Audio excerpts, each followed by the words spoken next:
This is the Chapter 5, Unit 2B Test Review, Part 1. I'm going to do problems 1 to 19. Number 1 says find all the real zeros of f of x is equal to 3x minus 2 to the fourth minus 9. There's an algebraic way of doing this. Remember, a zero is when the graph hits the x-axis. When the graph hits the x-axis, y is 0. So you're really just solving this equation for x. And you would just do it like any other algebra problem. You would add 9. You would divide by 3. To get rid of the fourth power, we do the fourth root of the other side. And then you would add 2 to that answer. Now, the question is, how many answers are there going to be? I'm going to claim to you there are 2. There are things about radicals we have not yet gotten to. But remember, when we solve a problem like x is equal to the square root of 4, we say that x is plus or minus 2. When we do a cube root of a number, like the cubed root of 27, x can only be one number, it can be 3. That's because if you take the cube root of a negative number, in this case x would be negative 3. The only thing we can take negative radicals of are odd-powered roots. So if you're taking a third root or a fifth root or a seventh root, you could actually take the root of a negative number, as opposed to even roots where you can't. So when we go solve this problem, the fourth root of 3 is approximately 1.32. So when we find x, we're going to do 1.32 plus 2, which is 3.32. And we're going to do negative 1.32 plus 2, which is going to be approximately 0.69. And I'm going to prove to you that those two are the solution by looking at the graph. So here's the graph of that particular function, and you'll notice it hits at 2 locations, here and here. And as long as you make y2 equal to 0, you can find the point of intersection of your curve with the x-axis, and you'll get, the calculator says 3.31 and 0.68, but it's close enough. So this is another way that you can do the problem. On the test, however, if you're not going to show the algebra, then you must give a detailed explanation of how you utilize the calculator to find the answer. In problem 2, they want us to find an equation of a quartic function with zeros at x equals negative 3 and x equals 5. Quartic, remember, means 4. So if this is a fourth degree polynomial and 2 of the roots are real, that means the other 2 have to be imaginary. And there are 2 ways that we can go about doing this, and I'm going to start with the simpler method. The simpler method is write this in factored form. And then, if you add x squared plus 1 to the end, which is what we did in the assignment, this will give you your 2 imaginary roots. This is why. Because when you solve for your roots and you set that equal to 0, you end up with x squared equals negative 1. And then you take the square root of negative 1, which is I. And this is the easiest way to get your 2 complex roots. Well, now we're not done, because if you're going to do it this way, you have to multiply this out. So, x squared minus 5x plus 3x minus 15. These are like terms, so I get x squared minus 2x minus 15. And now I have to multiply that with x squared plus 1. I'm going to use the box method because I like to keep my work organized. One side is going to have 2 lines. Because I have x squared, I have negative 2x, I have negative 15. And the other side is only going to have 2 columns because I have an x squared and a 1. So when I fill in the area of each box, I get x to the fourth, x squared. Negative 2x to the third, negative 2x. Negative 15x squared, and negative 15. And then I look for my like terms to combine. There aren't a lot of them. There's nothing to combine with x to the fourth. There's nothing to combine with x to the third. There are, however, 2x squareds, so it's going to be negative 14x squared when I combine them.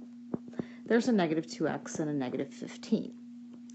If you aren't sure if this works or not, graph it and see that it hits the x-axis at negative 3 and 5.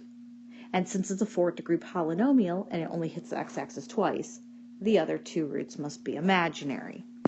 The other way of doing this problem is using transformations. So since my two roots are at negative 3 and 5, those are 8 spaces apart. So if they're 8 spaces apart, and you go graph this, then I'm going to start by graphing it where one of the roots is at negative 4 and the other one is at positive 4, because I want something symmetric. But the question is, if I do that, I have to shift the graph down, and the question is how far down? To figure it out, since they are evenly spaced at 4 and negative 4, I'm going to write the equation y is equal to x to the fourth minus whatever 4 to the fourth is, which happens to be 256. The reason I did 4 to the fourth is because it's a fourth degree polynomial. The reason it's 4 to the fourth is because before I do any shifting of the graph to get the zeros at negative 3 and 5, they have to be evenly spaced about the y-axis. All right, so now I have to shift the graph so that the zeros are actually on negative 3 and 5. Well, this is what I want you to notice. All I have to do is shift this 1 unit to the right. How do you write that in vertex form? You write it like this. So this is another equation of a graph that is a fourth degree polynomial. It's quartic. And its two real zeros are at negative 3 and 5. Therefore, the other two are imaginary. It doesn't even matter what they are. You can use this method or you can use the other method. I don't care. Both answers are acceptable. In problem number 3, it says you are swinging a bucket in a circle at a velocity of 9.8 feet per second. The radius of the circle you're making is 2.25 feet. The acceleration is equal to the square of the velocity divided by the radius. Find the acceleration of the bucket.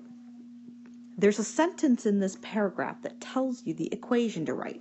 It says that the acceleration is equal to the square of the velocity divided by the radius.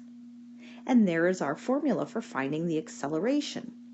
Well, they told me the velocity and they told me the radius, and they're both in the same units, so they're in feet and feet per second. When I do this problem on my calculator, I'm going to get 42.68. But you know me, I'm really cautious about my units of measurement, so the question is, what are the units of measurement? If you've taken physics or you're currently taking physics, you might know the units of measurement for acceleration. But here's what's going to happen. In the numerator, the velocity is in feet per second, so when you square it, you're going to get feet squared, seconds squared. And the denominator's in feet. So, if I take the fraction in the numerator and multiply it by the reciprocal of the denominator, you're going to notice that I'm going to cancel a foot from the numerator and denominator, and I'm going to be left with feet over seconds squared. And that's my unit of measurement. It's going to be feet per second squared. Or you could just memorize that unit of measurement so you know what it is when you take the test. When we studied Chapter 2, we talked about something called direct variation. Direct variation was an equation in the form y equals kx.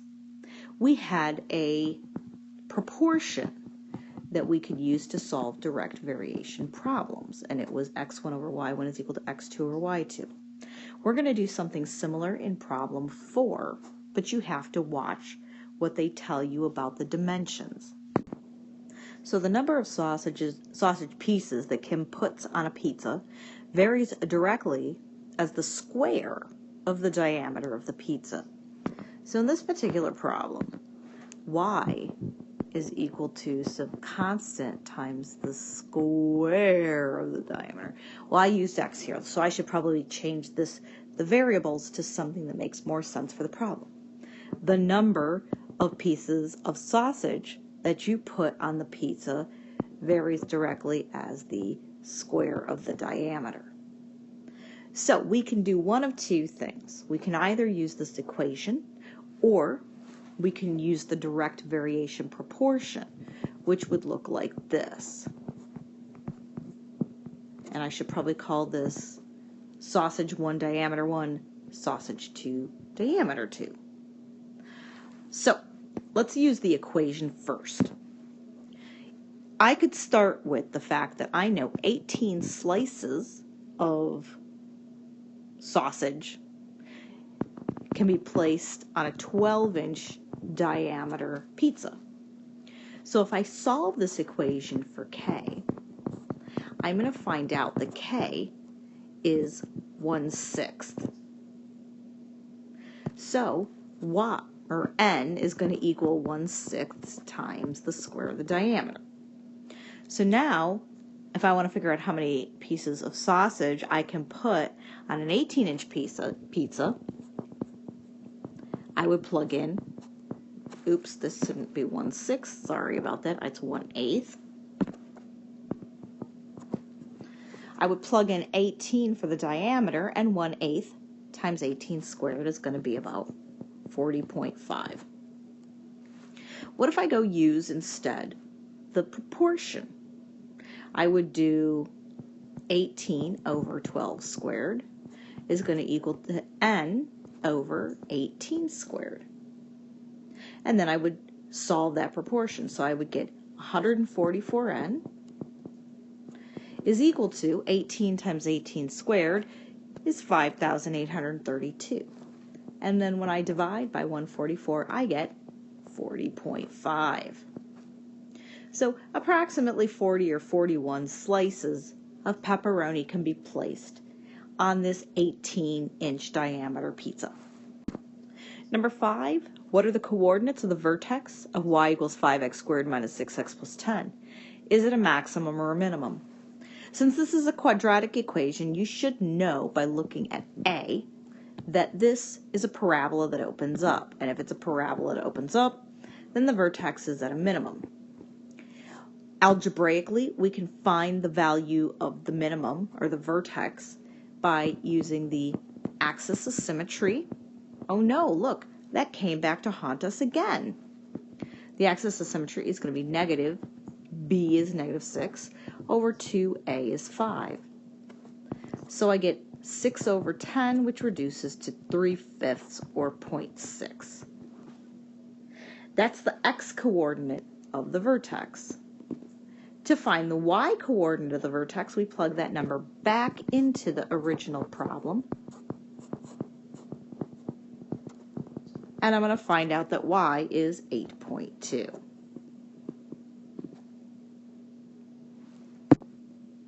And remember, the other way that I can do this is I can graph it in my calculator and use the minimum function. And you'll notice that my calculator screen is telling me that the minimum is at 0.6, 8.2. Problem 6 is a problem we've run across a couple of times. A medical worker wants to make an open box from a sheet of metal by cutting equal squares from each corner as shown above. Write a function for the volume of the box in factored form. Remember, the volume is the length times the width times the height. Because they're going to cut out these little squares from each corner, and the length of each square is x, when we fold the box up so that it looks something like this,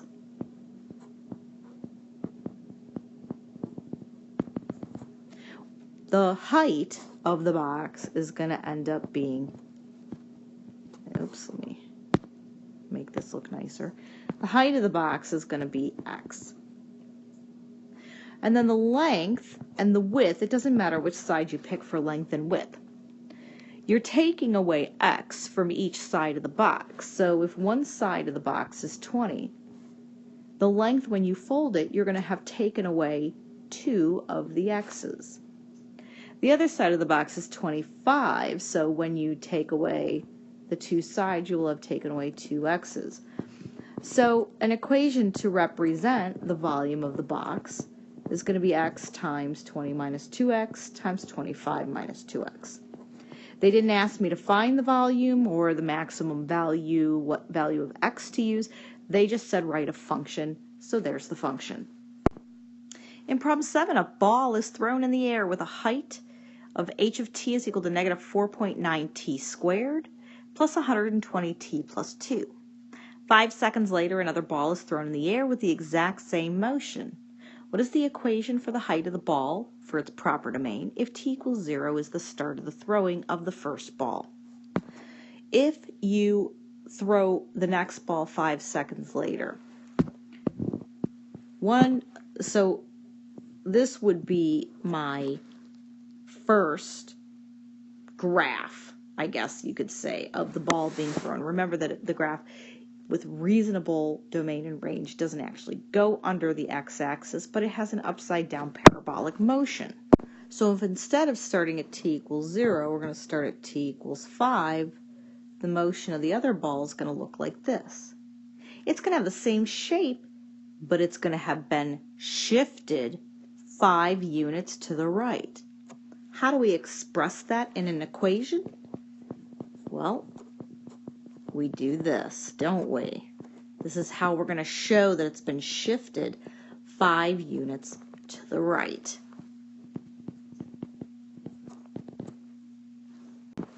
Number 8 says, consider the graph below. If y equals f of x is an equation for the graph, what are the factors of f of x?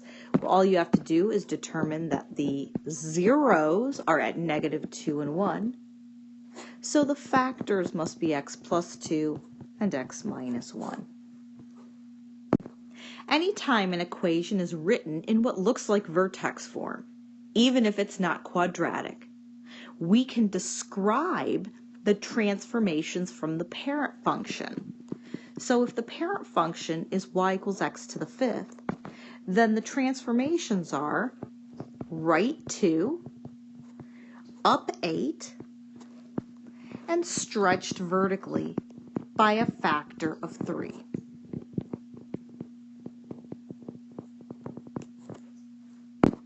Number 10 asks, can y equal negative 2x squared plus 3x be obtained from its parent function y equals x squared using basic transformations? And the answer is no, because the equation must be written in vertex form.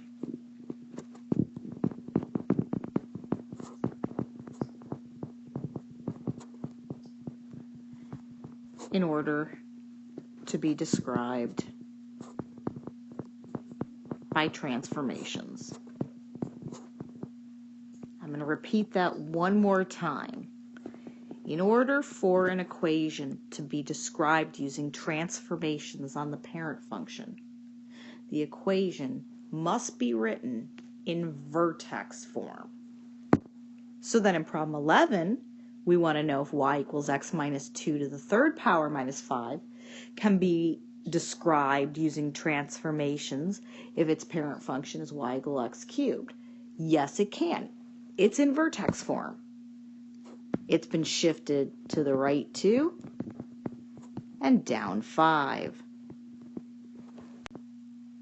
In number 12, we want to write the formula of the transformation on the graph of y equals x to the 4th when it is not reflected over the x-axis. It's been shifted 12 units to the right and stretched by a factor of 5. So when we go write this, not reflected over the x-axis means that it does not start with a negative. It starts with a positive. If it's been shifted 12 units to the right, it's going to be y equals x minus 12 to the 4th. And then stretched by a unit of 5 means it's going to be multiplied by 5. So the equation is y equals 5x minus 12 to the fourth. In number 13, we want to draw the graph of a quartic function whose first term is positive. So if it's quartic, it's a fourth degree polynomial. If the first term is positive, then it's probably going to have a W shape. It has a 0 at 5 with a multiplicity of 2. It has a 0 at 2 with a multiplicity of 1. And then it says it has a 0 at negative 4 with an unknown multiplicity. Well, I actually know what the multiplicity is. If this is a fourth degree polynomial, then remember, this is 2 zeros, 1 0. This must be a multiplicity of 1 in order for it to add up to 4. So now what's the graph going to look like?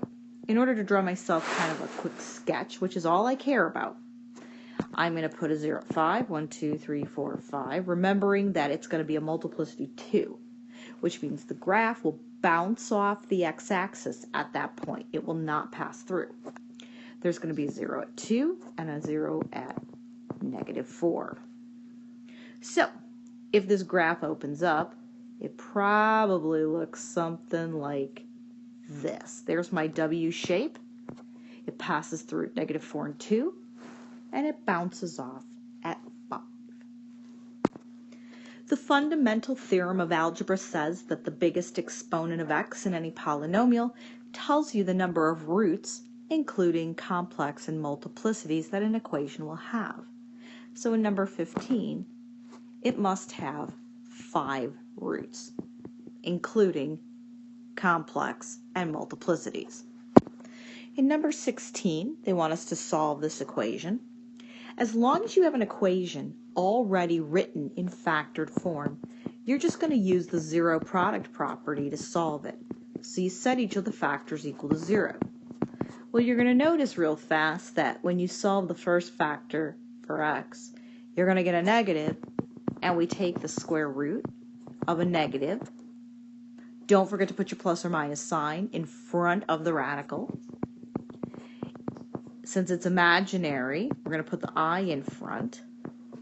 And we've also practiced simplifying radicals. Remember, the square root of 12 is the same as 4 times 3, which is 2 squared 3. So we're going to write this as plus or minus I times 2 the square root of 3.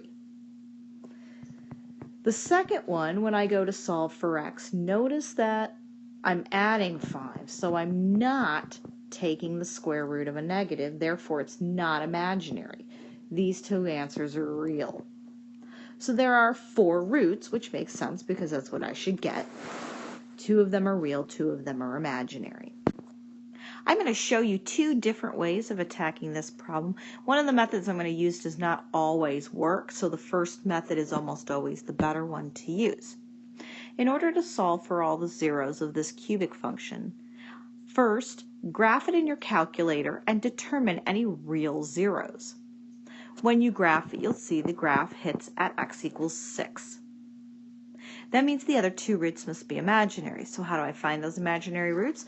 Well, how about we put the 6 in a box and put the coefficients next to it and use synthetic division in order to find a quadratic equation that I can plug into the quadratic formula.